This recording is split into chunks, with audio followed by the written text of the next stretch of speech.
بص يا سيدي، الحكاية دي لو فيلم كان هيكسر الدنيا، لأن اللي حصل يخليك تقول يا دنيا أنت بتمشي بالمقلوب.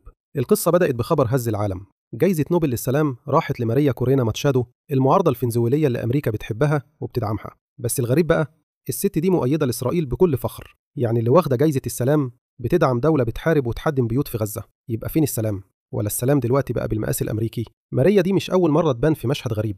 دي قبل كده كانت على علاقة بمحاولة انقلاب فاشلة في فنزويلا بالتعاون مع شركة مرتزقة أمريكية اسمها سيلفر كورب.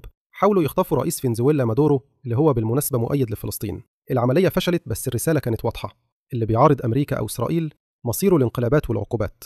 الموضوع ما وقفش عند فنزويلا، لا يا معلم، الخيوط وصلت لغزة. نفس النوع من الشركات العسكرية الخاصة دي بدأ يظهر هناك تحت شعار مساعدات إنسانية، لكن الحقيقة إنهم بيشتغلوا لحساب الجيش الإسرائيلي. يعني نفس العقلية اللي فشلت في كاراكاس رجعت تلعب اللعبة في غزة، وفي النص مصر كانت شغالة في صمت. المخابرات المصرية مسكت الخيوط كلها بهدوء واشتغلت على هدنة حقيقية تحفظ كرامة الناس وتحافظ على الأمن، لدرجة إن وزير العدل الفلسطيني أعلن إن ميدان في غزة هيتسمى باسم مصر تقديراً لموقفها. بس كالعادة النجاح المصري وجع ناس كتير، فبدأت حملات تشويه من إعلام إسرائيل لحد قنوات الإخوان في لندن عشان يقللوا من قيمة اللي بيحصل. لكن الحقيقة واضحة، اللي ماسك اللعبة فعلاً هو اللي بيحمي شعبه، مش اللي بياخد جوائز على حساب دم الناس. نوبل المرة دي راحت مؤيدة إسرائيل، يعني فعلياً راحت لإسرائيل نفسها. أما مصر فهي بتلعب الشطرنج في وسط معركة وكل نقلة محسوبة.